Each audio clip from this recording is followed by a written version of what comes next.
Queridos, glória a Deus, vamos abrir a escritura no Evangelho de Mateus, no capítulo de número 16.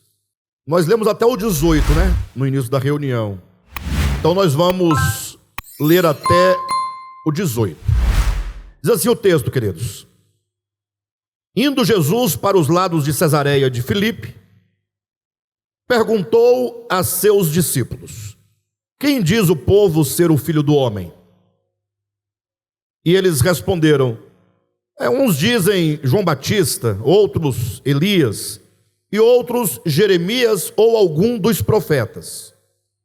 Mas vós, continuou ele, quem dizeis que eu sou?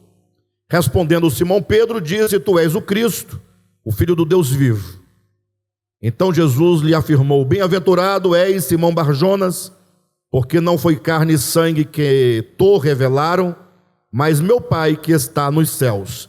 Também eu te digo que tu és Pedro, e sobre esta pedra edificarei a minha igreja, e as portas do inferno não prevalecerão contra ela. Queridos, vocês devem se lembrar, eu pedi para vocês acompanharem a série desde a primeira mensagem. Vocês sabem que a série é uma mensagem grande, dividida em partes. Seria como se fosse um livro escrito, com vários capítulos. E aí cada mensagem seria um capítulo, Mas é um todo, é um livro só, um tema só. E portanto, essa série, a Igreja e a Economia de Deus, nós na semana passada começamos a falar sobre o caminho de Deus. É Deus caminhando na história, numa relação de estabelecer para si um povo.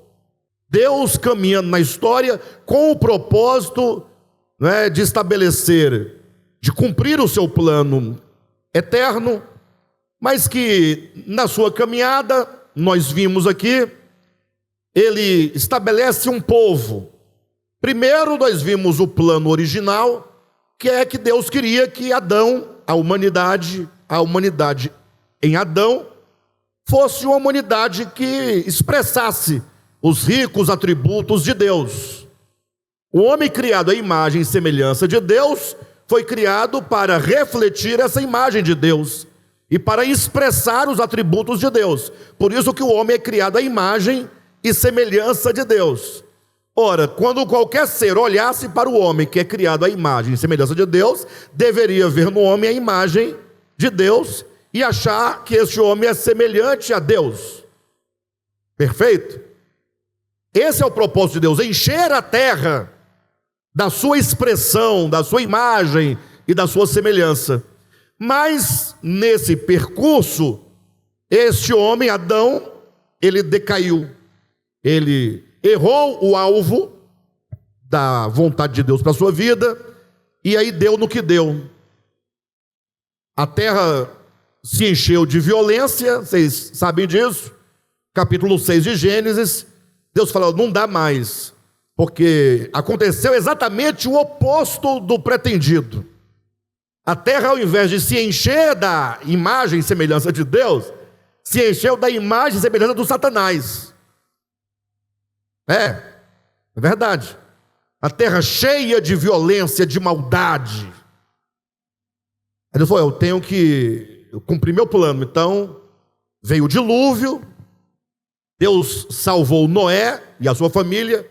Entendam, por gentileza, que essa descrição, tanto da Bíblia quanto da mensagem aqui, ela é uma pedagogia. Não vai pensando que Deus começa uma coisa, coça a cabeça: não deu certo, vou ter que criar uma... Isso é só uma pedagogia, para você entender como Deus veio caminhando na história. E aí Deus, depois do dilúvio, falou: Noé, agora sai da arca, você, teus filhos, tuas noras, tua mulher, 8 pessoas. Vamos começar de novo. Cresçam, encham a terra da imagem e semelhança de Deus. Deus reafirma com Noé a aliança que fizera com Adão. 300 anos depois, deu em quê? Deu numa rebelião.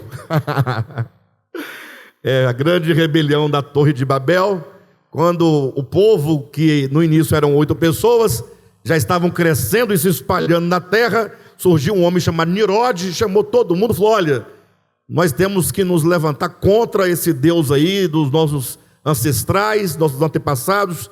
Esse Deus é um Deus suspeito, é um Deus de veneta, e para ele destruir a gente é de uma hora para outra com outro dilúvio. Alguém gritou na multidão: não, ele não fará isso não, porque ele fez uma aliança com Noé, colocou o arco no céu, que diz que não destruiria a terra com água. Nimrod voltou e perguntou: e você acredita nele? Eu não sei, né? Ele falou, né? Agora vai que... Pois eu não acredito, disse Nimrod. E o que nós vamos fazer? Nós vamos nos unir contra ele. Vamos construir uma torre tão grande que nos leve até os céus, e se ele mandar água, ele não será capaz de nos matar lá em cima.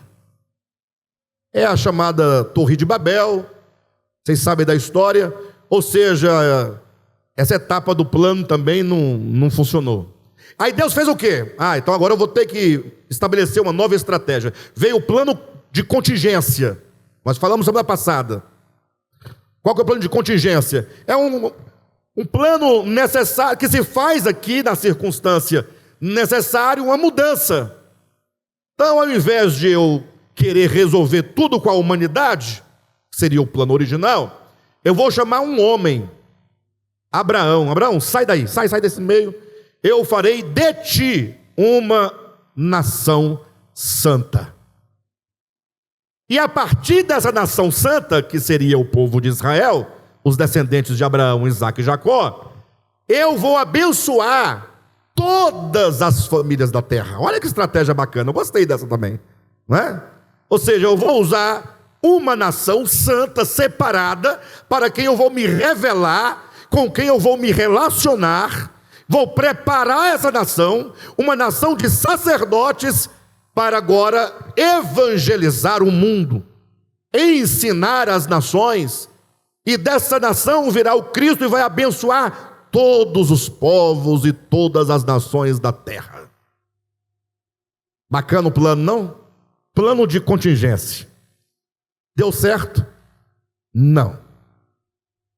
Não, porque o povo de Israel não entendeu, e ao invés de eles se tornarem servos da humanidade, servo das nações, porque eles seriam um reino de sacerdote que se põe entre Deus e os homens, eles se orgulharam e falaram: ixi, vocês não têm Deus, Deus é nosso, é o Deus de Abraão, Deus de Abraão, é o Deus de Isaque, é o Deus de Jacó. E tem crente até hoje repetindo isso, hein? Mas o próprio Jesus falou que Deus é o Deus de Abraão, Isaque e Jacó. É, dentro do contexto a que se refere. E Deus é Deus de Abraão, é de Isaque, é de Jacó, é Deus de Melquisedeque, é Deus de... Não tinha um outro sacerdote também, fora do povo de Israel? Além de Melquisedeque? Quem lembra? Jetro, sogro de Moisés, era sacerdote Midian. Onde é que vinham esses sacerdotes, se não eram do povo de Israel? Enfim, essa é outra conversa. Mas o fato é que o povo de Israel se orgulhou e usou a lei, usou o sábado, usou a circuncisão e usou o templo como mecanismos de separação. Fizeram exatamente o oposto do que deveria ter sido feito. Ao invés de agregar, o que eles fizeram? Separaram, estratificaram o seu próprio povo, inclusive, mulheres num lado, homens no outro. Enfim, Deus falou: não dá. Aí Deus dá mais um passo na história. Ele fala: agora eu vou enviar o meu filho, nascido de mulher, nascido sob a lei, e o meu filho vai realizar a minha vontade. É o plano real. Já disse semana passada, não confundam com o plano real do FHC. É um plano de realeza, é o Cristo. Aí Cristo vem, e eu terminei na semana passada perguntando se agora daria certo esse novo passo de Deus na história, enviando o seu Cristo. E eu começo a mensagem de hoje com essa questão: O Filho de Deus foi enviado para realizar a vontade de Deus, que Adão não cumpriu, que Noé não cumpriu, que Israel não cumpriu. E eu pergunto, qual a chance de dar errado? O que você acha, pastor Josué, na sua opinião? Nenhuma chance de dar errado? É corajoso, Josué é corajoso. E você, Marquinhos, na sua opinião? Não, na sua opinião, não vai por mim não. Marquinhos, o Josué foi na fé, falou, não tem jeito de dar errado. Marquinhos foi na razão. Bem, se com Adão não deu certo, Noé não deu certo, Israel não deu certo, se Jesus, que é Deus, não der certo, então acabou tudo. Igreja, o que vocês acham, igreja? Vai dar certo ou não vai dar certo? Calma, não seja precipitado, calma. O problema de Cristo, Cristo tem problema? Tem, e grande. O problema de Cristo é que ele decidiu que ele não fará a sua obra sozinho. Ele disse, eu precisarei de uma auxiliadora que me seja idônea. Ousado. Daí vocês vão entendendo o tema da série, né? A igreja e a economia de Deus. Ele decidiu que teria consigo na obra e no processo da realização e cumprimento da vontade do Pai, uma auxiliadora. Pior ainda foi quando ele decidiu que dessa igreja você faria parte. Aí é muita ousadia, né, Marquinhos? É muita ousadia. E agora vocês continuam achando que vai dar certo? O plano dele? Bem, que tal perguntarmos para ele? Vamos perguntar para Jesus? Mateus 16, versículo 18. Eu quero que a igreja leia comigo. Vamos ler a partir do edificarei. Eu não estou pulando Pedro não, tá? Pedro é um tópico da mensagem, fica tranquilo. Vamos começar sobre esta pedra, tá bom? Todo mundo, vamos lá? Sobre esta pedra edificarei a minha igreja, e as portas do inferno não prevalecerão contra ela. Palavras de Jesus: sobre esta rocha eu edificarei a minha igreja, e as portas do inferno não prevalecerão contra ela.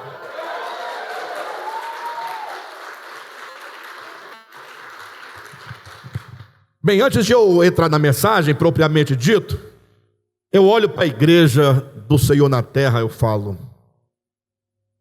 o inferno já prevaleceu tem tempo. Bem, mas não desanime não.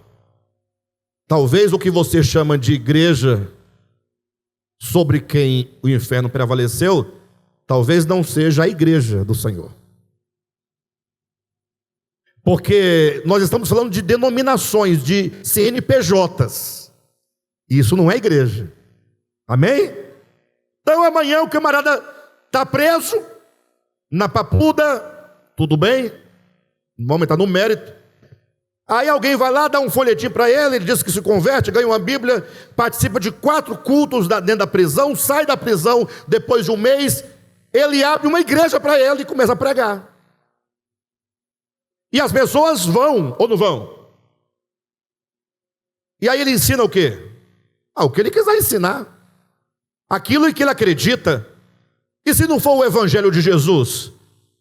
Bem, aquela igreja denominacional, aquele CNPJ aberto, não pode ser incluído na ideia de igreja que traz ao lado um pronome possessivo. Eu, disse Jesus, edificarei a minha, é dele, a igreja dele não irá sucumbir. Agora, os CNPJs, ele não pode responder por isso. Então, o fato é que Jesus dá a garantia de que o seu plano, e o plano dele não é a igreja é apenas a auxiliadora que auxiliará na obra que ele irá realizar. Só que, como ele traz para junto de si essa noiva, e essa noiva é frágil, porque ela é formada de homens, esse plano pode, a gente pode pensar, será que vai dar certo? Ele diz, vai, porque eu vou edificar a minha igreja sobre esta rocha, e as portas do inferno não prevalecerão contra a minha igreja. Bem, para entendermos essa questão toda, Jesus, ele chama seus discípulos, vai caminhando para uma região pagã, lá para os lados, e coloca no versículo 13, por gentileza. Vamos seguindo do 13 em diante. Vai lá seguindo para os lados de Cesareia de Filipe. Os discípulos atrás, ele caminhando, ele para e fala assim para os discípulos: pessoal, o que as pessoas andam dizendo aí sobre mim? O que andam dizendo acerca do Filho do Homem? E aí eles responderam: tem de tudo. Tem quem diga que o Senhor é Elias. Ele já tinha morrido nessa época, né? Teria voltado. É o que diziam. Tem quem diga que o Senhor é Jeremias, que voltou. Tem quem diga que o Senhor é de tudo. Um profeta aí da antiguidade, sei lá, Isaías, Daniel, não sei. Aí Jesus ouve aquilo com paciência e faz a pergunta chave. Tá, o povo diz o que quer. Eu quero saber dos meus discípulos e vocês. Quero saber de vocês o que vocês acham que sou. Pedro teve um momento de êxtase e de revelação, saltou na frente dos discípulos e disse com ousadia: Tu és o Cristo. Observa que o assunto aqui do texto, desde o início, é quem dizem ser o Filho do Homem. O assunto é o Filho do Homem. E agora Jesus pergunta: e vocês, o que dizem que eu sou? Logo Jesus continua sendo o assunto. Quando vem a resposta de Pedro, diz tu, logo o tu é o assunto do texto. Sim ou não? Tu és o Cristo, tu és o Filho do Deus vivo. Logo o assunto que está em pauta é o Cristo de Deus, é o Filho do Deus vivo. E quando então Pedro diz: tu és o Cristo, o Filho do Deus vivo, Jesus respondeu: bem-aventurado sois, Simão Barjonas. Simão Barjonas é o tema do texto? Não, ele é periférico. Ele é um coadjuvante que recebeu a revelação acerca do assunto. O assunto é quem é o Filho do Homem, o que vocês dizem que eu, o Filho do Homem, sou. E Deus revela a Pedro quem é. Tu és o Cristo, o Filho do Deus vivo. Deus diz: bem-aventurado sois, Simão Barjonas, porque esta revelação, porque este conhecimento, esse saber quem é o Filho do Homem, esse saber é uma revelação que não foi dada a ti por carne e sangue. Não foi na faculdade que você recebeu essa revelação, não foi lendo livros, não foi estudando filosofia que você descobriu isso. Só pode mesmo saber quem sou aquele a quem o Pai me revelar. É o Pai quem revela, não foi carne nem sangue quem te revelou, ou quem revelou isto a ti, mas foi o Pai, meu Pai que está nos céus, foi quem te revelou quem eu sou. Ou seja, Jesus está caminhando com os discípulos, ele para resolver uma questão. Ou seja, é preciso que os discípulos de Cristo, ainda que os outros não saibam, ainda que o mundo diga que ele foi um simples profeta, que ele foi um simples homem, há quem diga que ele nunca existiu, sim ou não? Se você sair na rua perguntando quem é Jesus, uns vão dizer, foi um profeta, outros vão dizer, para mim não foi nada, outros dirão, não, ele nunca existiu, mas isso aí é o que dizem. Jesus quer saber, e vocês? O que vocês dizem que eu sou? E a grande questão é que esses discípulos recebem a revelação diretamente do Pai de quem é Jesus. Porque se você estiver claro de quem é Cristo, a sua vida muda completamente. Se você tem Cristo como apenas um totem, um ídolo, um bebezinho numa manjedoura, então a sua vida deve estar pior do que antes. Mas se você entende, se você sabe, se o Espírito de Deus, o Pai, te revelou que o Cristo, que Jesus é o Cristo, o Filho do Deus vivo, a sua vida muda. E daí Jesus fala, eu também quero te falar algo, Pedro. Quero falar algo.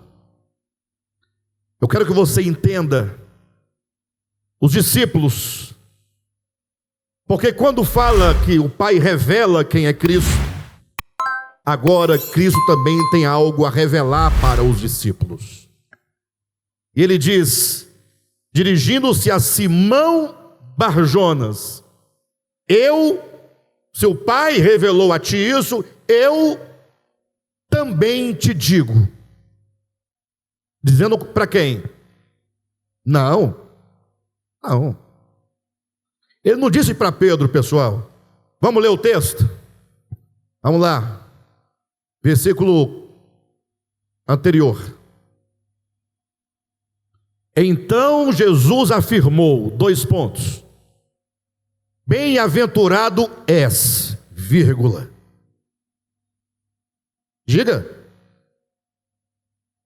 Ele está falando com quem? Com Simão Barjonas. Pedro não se chama Pedro, queridos. Não, é. Ele está falando com Simão Barjonas, ou não é? Olha para o texto. Também eu te digo, ou melhor, bem-aventurado és, Simão Barjonas, porque não foi carne e sangue quem te revelaram, mas o meu Pai que está nos céus, ó Simão Barjonas. Agora o versículo 18. Também eu te digo que tu quem? Simão Barjonas, tu és Pedro. Não, Jesus não disse que tu és Pedro. Pedro está na sua Bíblia. Bem-aventurado sois, Vitor, porque não foi carne nem sangue quem te revelaram estas coisas, mas o meu Pai que estás nos céus. E também eu te digo, Vitor, que tu és Petros. Bem-aventurado sois, Hélio, porque não foi carne e sangue quem te revelou que Jesus é o Cristo do Deus vivo, foi o Pai Celestial. E eu também te digo, Hélio, que tu, Hélio, és Petros. Por que Petros? Petros é uma palavra grega que significa pedra. É um tema muito debatido aí, e Pedro é a pedra. Não, Pedro não é a pedra, Pedro é pedra. Quando você fala, Pedro é a pedra, isso é forte. Eu te digo que tu és Petros. Eu não digo que tu és a pedra. Eu te digo que tu, Pedro, és pedra. Há várias maneiras nas línguas, vou falar da língua portuguesa, que todos vão compreender claramente, de você indefinir uma coisa. Diz na língua portuguesa que existem os artigos definidos, vamos acompanhar, e os artigos Tem os artigos definidos e os artigos indefinidos. Se eu falar assim, a cadeira, eu me refiro a qual? A uma cadeira específica. Traz para cá, Josué, a cadeira, por gentileza. Pode colocar bem aqui em cima, aqui, ó. Esta é a cadeira. Ó. Esta cadeira. A cadeira. Agora, se eu tirar o a cadeira e colocar uma cadeira, qual é? Qualquer uma, é indefinido. A língua tem esses critérios maravilhosos. Mas tem uma outra maneira de você indefinir alguma coisa. É você não colocar diante do substantivo artigo nenhum. Por exemplo, olhem para mim. Quando Pedro saltou e disse, tu és Cristo, o Filho do Deus vivo, ele diz isso? Tu és Cristo? Ele diz o quê? Tu és o Cristo. Por que o? Porque lá no Antigo Testamento teve outro também, outro Cristo, chamado Ciro. Foi o próprio Deus que disse, eu levantei Ciro, o meu Cristo, o meu ungido. Foi errado, pastor Josué? Cristos tem muitos. A palavra Cristos quer dizer ungido. Todo aquele a quem Deus unge para um fim específico é chamado de Cristo. Mas o Cristo não. O Cristo é definido. Eu gosto de falar o Cristo de Deus. Já observaram que a gente costuma falar? Não, porque Cristo, não, o Cristo de Deus disse isso, específico. Então, a maneira de você, não definir é você tirar o artigo, deixar sem nada. Se eu falar cadeira, eu não defini nenhuma. Jesus fala, tu, Simão Barjona, és a pedra. Não? Tu, Simão Barjonas, és pedra. Você é pedra. Você não é a pedra. Você é pedra. E aí ele usa, no grego tem a palavra Petros, que quer dizer pedra. E qual o sentido de pedra enquanto Petros? É uma pedra. Pode ser pequena, pode até ser grande. Mas o sentido de Petros é uma pedra que pode ser movida, levada, quebrada, destruída. Aquilo que é manipulável. Mas ele disse, também eu te digo que tu és Petros, tu és pedra, e sobre esta pedra edificaria a minha igreja? Vamos falar no grego as palavrinhas para poder dar certo? Também eu te digo que tu és Petros, e sobre esta Petra edificarei a minha igreja. Jesus vai edificar a igreja sobre Petros? Não. É só ler na Bíblia. Quando você lê em português, você fica assim meio... porque não dá muito sentido do que foi dito. O que foi dito é, tu és Petros, e eu vou edificar a minha igreja sobre esta Petra. E o que é Petra em grego?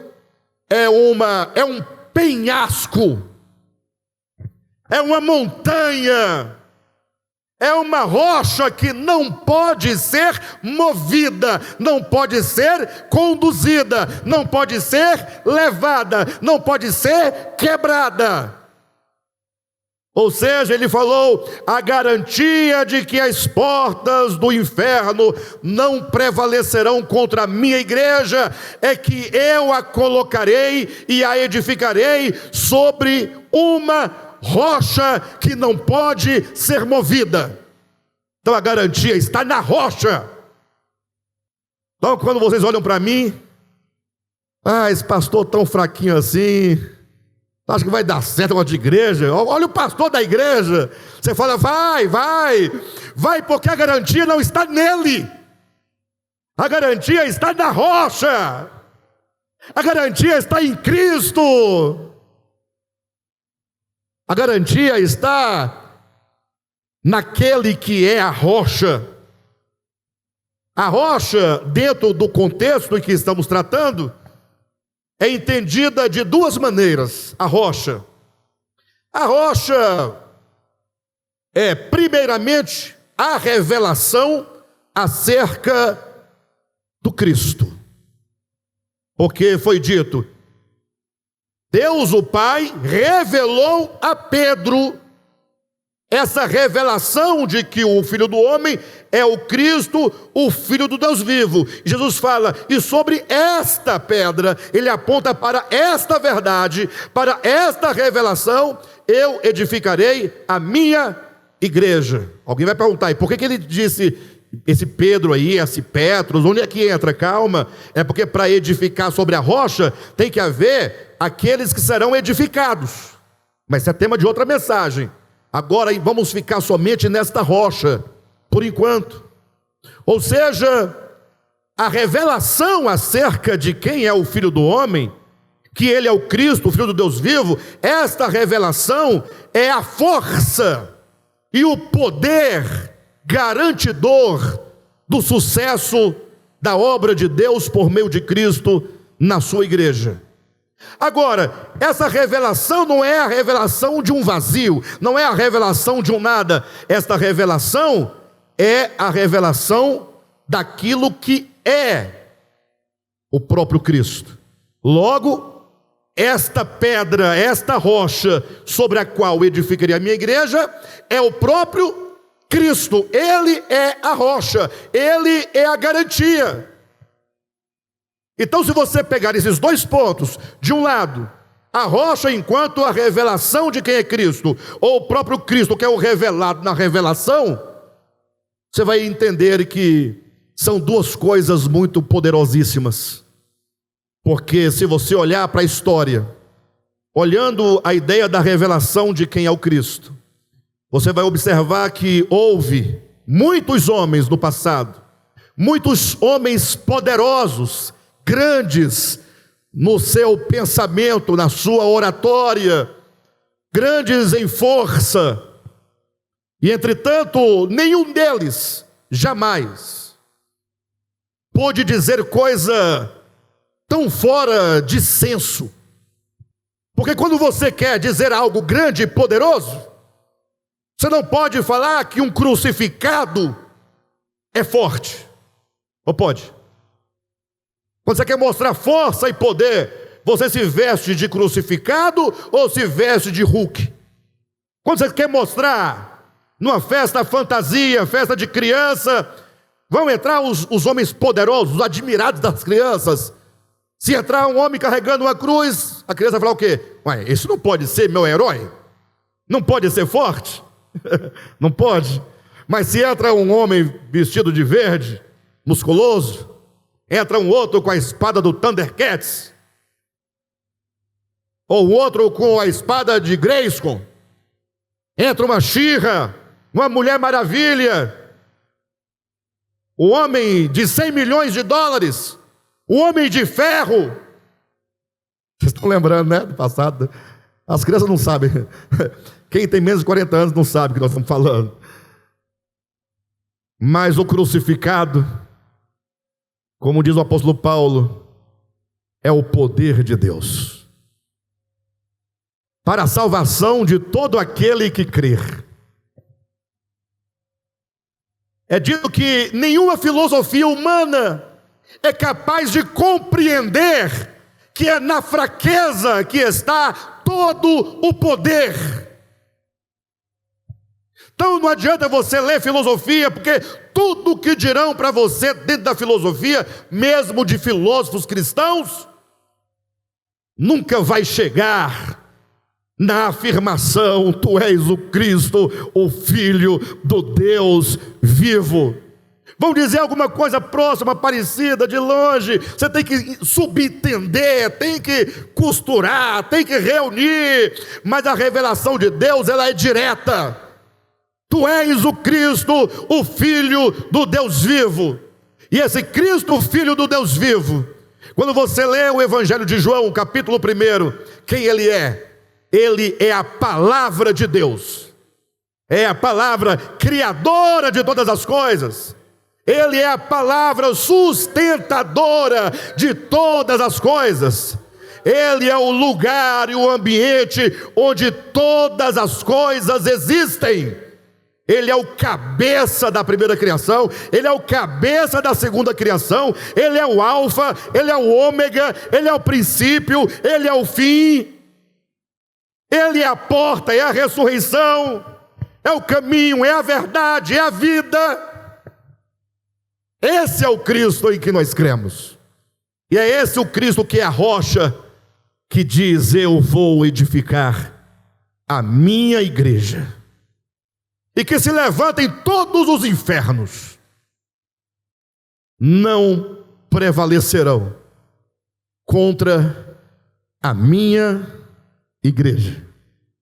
Então, nesse plano real, em que o Cristo de Deus vem, ainda que ele traga para junto de si uma noiva, uma igreja, uma esposa para lhe auxiliar na sua tarefa, o fato é que a garantia não está em mim, Alexandre, está nele, que é a rocha. Não está em Paulo, por maior que Paulo tenha sido, não está em Pedro, não está em João, está nele. Cristo é a rocha. Agora, por que Pedro entrou na história aí? Também eu te digo, Simão Barjonas, que tu és Pedro. Para quê? Para confundir posteriormente o povo? Não, é para sinalizar o objeto que será edificado sobre a rocha. Porque se a rocha é o lugar onde a igreja será edificada, essa igreja edificada tem que ter o quê? Os materiais para edificar. Tu és Petros, tu és pedra. E Pedro entendeu isso claramente. Na sua epístola ele vai dizer que Cristo é a pedra fundamental, que Cristo é a pedra de ângulo, que Cristo é a pedra de remate, e que todos nós somos pedras vivas. O mesmo Pedro, para quem Jesus falou isso, disse na sua carta quem é a pedra, e disse que todos nós somos pedras vivas que estão sendo edificadas sobre a rocha que é Cristo, uma casa espiritual. Então também eu te digo, Simão Barjonas, tu és pedra. Dizer tu és pedra é o mesmo que dizer, também eu te digo, Simão Barjonas, tu és uma pedra. Porque eu disse que há duas maneiras de você, indefinir uma coisa, ou com o artigo indefinido, ou sem artigo nenhum. Então quando ele diz, tu és Pedro, ou tu és Petros, não tem artigo nenhum, é o mesmo que dizer, também eu te digo, Simão Barjonas, que tu és uma pedra. E sobre esta rocha, a Petra, eu edificarei a minha igreja.